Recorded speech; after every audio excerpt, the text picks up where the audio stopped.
Halo, kali ini kita akan membahas tentang suksesi. Suksesi negara secara sederhana dapat diartikan sebagai suatu pergantian negara.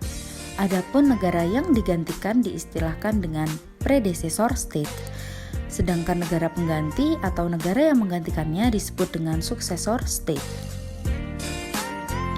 Ada dua isu penting dalam proses suksesi negara, yaitu factual state succession, yakni masalah-masalah yang berkenaan dengan pertanyaan mengenai fakta-fakta atau peristiwa-peristiwa apa sajakah yang menunjukkan telah terjadinya suksesi negara, serta legal state succession, yakni masalah-masalah yang berkenaan dengan pertanyaan mengenai apakah akibat hukum yang timbul dalam peristiwa suksesi negara tersebut.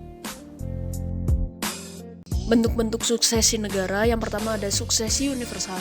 Dalam suksesi universal, seluruh wilayah negara yang melakukan suksesi akan hilang, sehingga tidak ada lagi sisa-sisa identitas daripada predecessor state. Yang kedua, suksesi parsial. Dalam suksesi parsial, wilayah negara predecessor masih ada karena hanya beberapa wilayah yang melakukan suksesi negara.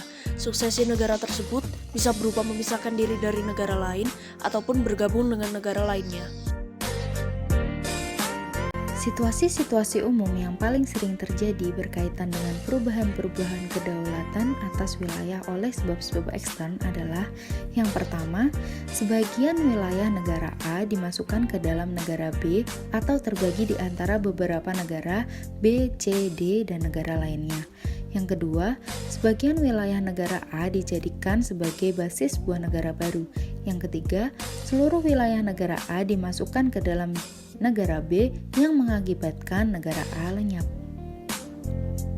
Yang keempat, seluruh wilayah negara A dibagi di antara beberapa negara B, C, D, dan negara lainnya juga menyebabkan negara A lenyap.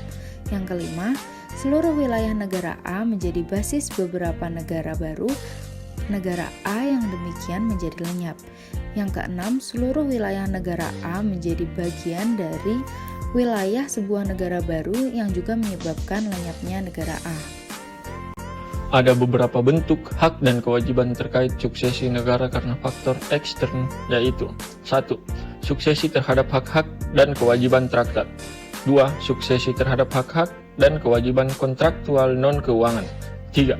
Suksesi dan kontrak-kontrak konsesi. 4. Suksesi dan utang-utang negara. 5. Suksesi dan hak-hak hukum perdata atau hukum nasional. 6. Suksesi dan tuntutan-tuntutan atas perbuatan melawan hukum atau perbuatan pidana. 7. Suksesi dan dana-dana umum serta harta benda milik umum. 8. Suksesi dan arsip-arsip negara. 9. Suksesi dan nasionalitas. 10. Suksesi dan hak-hak kebiasaan berkenan dengan wilayah.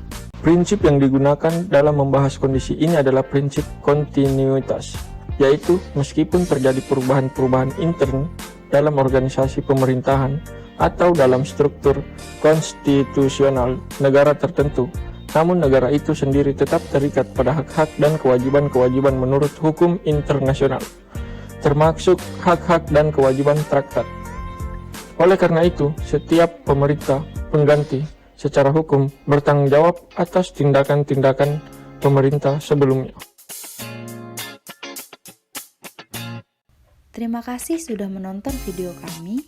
Semoga ilmu yang kami bagikan bisa bermanfaat bagi kita semua, dan sampai jumpa lagi.